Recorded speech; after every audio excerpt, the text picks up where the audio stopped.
reservations, and certainly not in front of someone like Sal. Everyone said he was born with ice in his veins. The story was that Bobby White Sox had visited Calabria for a meeting with the 'Ndrangheta in the early 2000s and had been impressed with the quietly imposing soldier who had been deputed to act as his protection during the stay. Luca had heard that Bobby and the Italians had consummated an agreement to work jointly on the importing of Colombian heroin and cocaine into the country, and, as part of the deal, Bobby had requested that Sal come to Kansas City to work for him. That was years ago, before Luca had become involved in the family, but he had heard all the stories. Sal was an old-school mafioso, and his life was underpinned by unquestioning loyalty to his boss. Luca would never have been so gauche as to ask him about the jobs he had done at Bobby's request, but he knew of half a dozen men that he had killed, together with the rumours of at least the same again. There was one killing in particular that stood out. Sal had been there when Patrizio had been shot at Gambino's pork store, and had been there the next day when Bobby had taken revenge on the street crew who had been responsible. Sal had led the ambush near St. Luke's.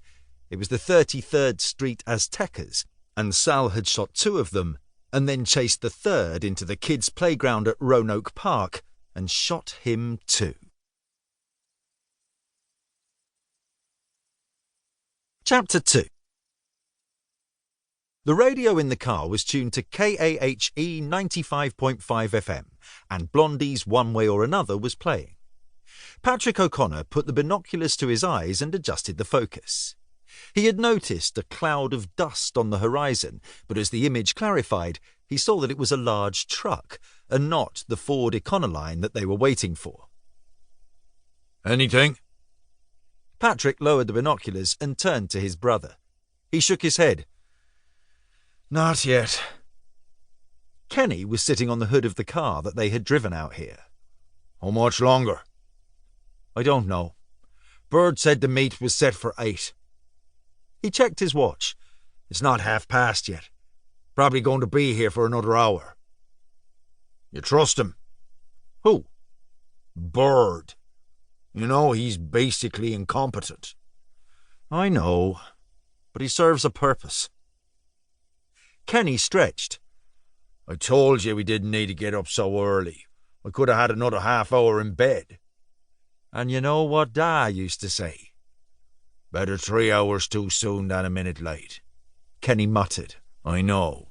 I'm just bored." The 2 of them were twins.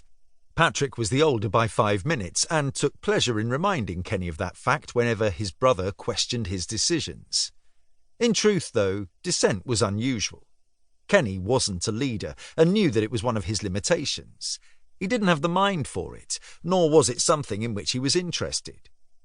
He had been content to follow Patrick's lead ever since they had been youngsters in Clondalkin.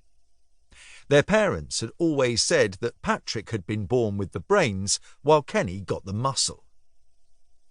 The twins trusted each other implicitly, and the combination of their talents, together with a ruthlessness that they both shared, had served them well in life.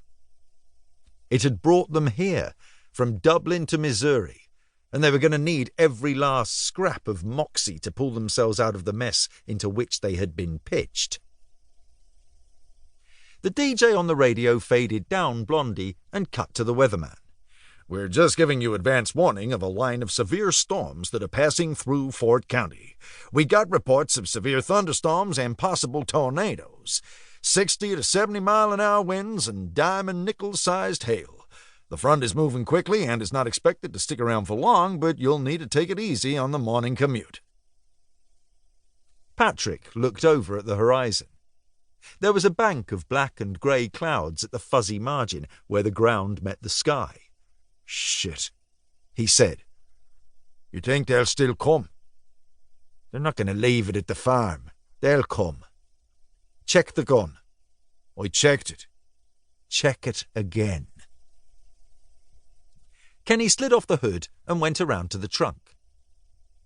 They had brought a Barrett REC-7 carbine with them, together with plenty of ammunition. Kenny had picked the gun up from a middleman that he had used before. He had told Patrick...